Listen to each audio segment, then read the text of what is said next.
Saya sempat tidak terlalu perhatian dengan masalah virus corona, kecuali yang berkaitan dengan masalah agama, khususnya tentang hadis seputar obatnya, doa dan zikir penangkalnya, serta beberapa tips duniawi untuk menjaganya.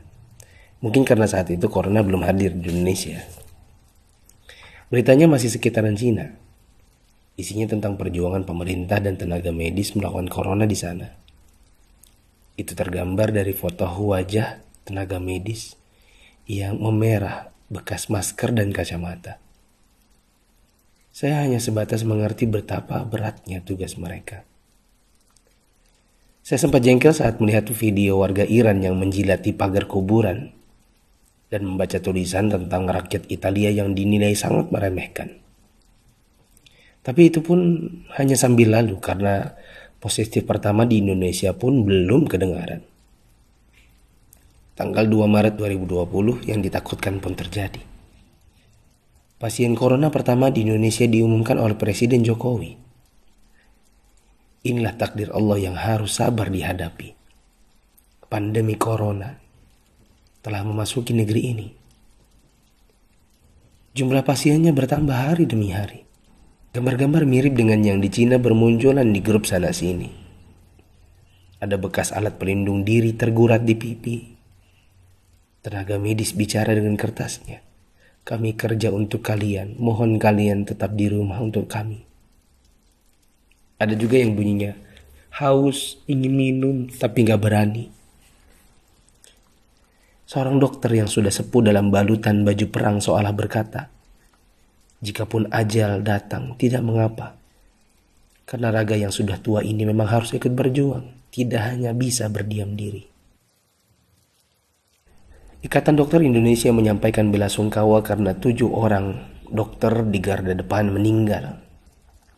5 dari mereka wafat karena tertular virus ini. Seorang dokter muda hanya berdiri di luar pagar saat menemui keluarganya karena takut membawa virus dari luar. Meskipun foto ini aslinya dari Malaysia. Ternyata APD medis harganya sangat mahal. Dan sekali pakai saja. Saking krusialnya, para ulama dan ustadz-ustadz yang mumpuni ilmunya sampai mengeluarkan fatwa. Bolehnya tim medis sholat tanpa wudhu, tanpa tayamum. Lantaran pelindung dirinya tidak boleh sembarang dibuka. Tak hanya itu, ada juga fatwa sahnya sholat meskipun ada najis. Karena baju medis ini bukan baju biasa. Sekali dipakai untuk satu shift jaga, berjam-jam tanpa makan, minum, bahkan buang air dengannya menggunakan pampers orang dewasa.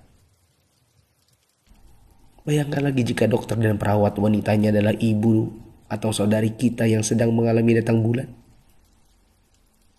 Dan lagi deras-derasnya.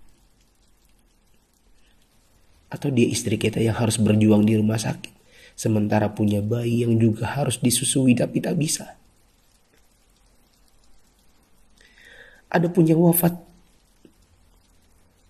mayatnya tidak bisa dimandikan, bahkan tidak ditayamumkan seperti biasa. Hanya disolatkan dan dikubur bersama plastik membungkusnya. Melihat dan membaca berkali-kali, saya pun akhirnya bisa memahami dengan hati. COVID-19 ini bukan sakit biasa. Dan tugas tenaga medis sangat berat terasa. Kalau bukan karena tidak ingin ditanya keluarga ada apa, saya banyak mengalirkan air mata. Untuk pasien positif corona dan keluarganya, sabar ya. Insya Allah sembuh tidak lama. Jika bersabar, kita dapat pahala. Di rumah dulu sampai negatif. Kasihan jika virus ini menular ke orang lain. Apalagi kepada yang punya penyakit penyerta dan lanjut usia. Untuk yang harus keluar dan tidak ada pilihan kedua, semoga Allah memberikan saya dan teman-teman keselamatan dan rezeki untuk keluarga. Jaga kesehatan ya. Usahakan jaga jarak dengan orang di sekitar kita. Kita tidak tahu siapa yang tertular, siapa yang sehat. Karena yang positif corona pun bisa jadi tidak merasa karena tidak ada gejala. Untuk yang masih abai dari solidaritas bersama, Saya ingin mengetuk pintu hati dan meminta waktu teman-teman sebentar saja. Yuk kita berpikir bersama. Jika teman-teman menggunakan media sosial atau punya kotak kaca media massa, teman-teman pasti sudah mendengar berbagai penjelasan wabah yang melanda. Pemerintah, dokter, para pakar sudah bicara, dari wawancara hingga rekaman video HP sederhana. Para ahli statistika mengemukakan data dengan tabel, grafik, dan semua media yang mereka punya. Teman-teman pun tinggal ketik halo di WA COVID-19 dan bertanya dengan input satu huruf saja. Jika data itu jelimet untuk dibaca, mungkin teman-teman bisa nonton versi kartunnya. Semua tenaga sudah dikerahkan oleh berbagai kalangan untuk membuka mata hati kita.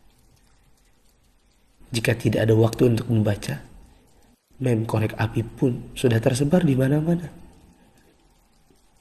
Sampai-sampai ada yang berpikir, mungkin kalau simulasi penularan virus corona ini pakai video game, barulah anak muda yang meremehkan corona akan mengerti dan percaya. Mereka pun membuatkan potongan video gamenya. Artinya, jika usaha seperti ini masih belum menyadarkan kita, entah dengan cara apa lagi. Apakah tongkrongan kita butuh ditembaki dengan gas air mata baru kita mau meninggalkannya? Pemerintah tidak minta uang dari kita. Mereka hanya ingin kita mengikuti arahan mereka. Untuk yang menimbun dan menipu. Semoga Allah memberikan teman-teman hidayah dan memaafkan dosa-dosa kita semua. Dan menimbun barang yang dibutuhkan masyarakat saat masa sulit itu termasuk dosa. Rasulullah SAW bersabda, "La yahtakiru illa khati." Tidaklah menimbun barang kecuali orang yang berdosa. Terlebih lagi bila menipu dan berdusta. Kami hampir tertipu dengan penawaran masker murah yang tadinya kami akan bagikan gratis kepada orang-orang yang membutuhkannya. Di mana hati kita? Apa kita bisa tertawa saat orang lain menderita? Teman, turunkanlah harganya ke harga normal jika engkau tidak bersedia menggratiskannya, seperti pahlawan jalanan yang membagikannya. Untuk yang kaya yang sesungguhnya itu adalah jika harta itu bermanfaat bagi orang di sekitar kita, bukan hanya untuk pribadi semata. Yakinlah, kekayaan, saldo ATM, rumah miliaran, outfit jutaan, mobil mewah, memang membuat kita besar di mata manusia, tapi tidak ada artinya di sisi Allah yang Maha Kaya jika tidak menghasilkan amal dan pahala. Saya mau sumbang jam tangan dan beberapa barang lainnya yang mungkin tidak seberapa jika dibandingkan dengan teman-teman menyumbangkan harta nantinya. Terserah untuk pos dana apa, mungkin masker, mungkin APD tim medis, hand sanitizer, sabun cuci tangan, dan sebagainya. Kita harus cintai harta kita ini dan bawa dia ke akhirat, jangan sisakan untuk dunia. Untuk Bapak Presiden, BNPB, para gubernur, wali kota, dokter, perawat, ustadz, influencers, dan fundraisers, thanks for all you've done. Terima kasih. Jazakumullahu khairan. Semoga Allah balas teman-teman dengan tambahan iman, hidayah, dan pahala, hingga kita semua bisa dikumpulkan Sang Pencipta di dalam surganya.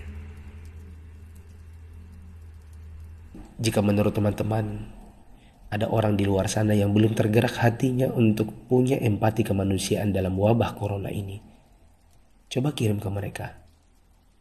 Siapa tahu setelah ini mereka bangkit mengerjakan amal kebajikan dan kita ikut dapat pahalanya.